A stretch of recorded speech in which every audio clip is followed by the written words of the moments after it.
Accorde-toi promptement avec ton adversaire, pendant que tu es en chemin avec lui, de peur qu'il ne te livre au juge, le juge ne te livre à l'officier, que tu ne sois mis en prison.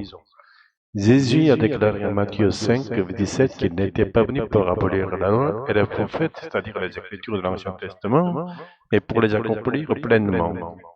Le verbe grec traduit par abolir est katalio, qui signifie jeter à bas, renverser, détruire. Et le verbe rendu par accomplir est plero, qui veut dire remplir, rendre complet ou encore rendre parfait. Dans la Septante, la version grecque de l'Ancien Testament, ce verbe est aussi utilisé au sens d'accomplir, notamment dans 1er Roi 2, 27 et 2 Chroniques 36, 21 suivants. Il est également employé pour parler de la manière dont l'Esprit de l'Éternel remplit le monde, c'est-à-dire 1,7, ou encore pour dire que Dieu remplit les cieux et la terre, Jérémie 23, 24. À partir de ces deux derniers exemples, nous souhaitons explorer le sens profond des paroles de Jésus. L'Ancien Testament, en tant que parole de Dieu, est une parole parfaite à laquelle on ne peut rien rajouter ni retrancher. Cependant, lorsque Jésus guérissait des malades le jour du sabbat, un jour que les yeux observaient avec le plus grand soin, certains ont cru à tort qu'il méprisait la loi. Selon les règles du sabbat transmises par la tradition des anciens, il n'était pas permis de guérir un malade ce jour-là. Ainsi, si l'on restait enfermé dans cette tradition, il devenait effectivement difficile de ne pas critiquer Jésus. C'est pourquoi Jésus a expliqué qu'il est le Seigneur du sabbat, que Dieu continue d'agir même pendant le sabbat, et qu'en tant que Dieu, il est légitime pour lui d'agir ce jour-là. Il a également souligné que c'est une mauvaise interprétation de la loi que d'interdire de sauver une vie le jour du sabbat. Cependant, les paroles de Jésus étaient inaccessibles aux oreilles des légalistes. Ils ont continué à l'accuser de mépriser la loi. C'est probablement dans un tel contexte que Jésus, à l'occasion du sermon sur la montagne, a affirmé qu'il n'était pas venu pour s'opposer à la loi, mais pour en accomplir parfaitement les diligences, ce que le peuple de l'Ancien Testament n'avait pas réussi à faire.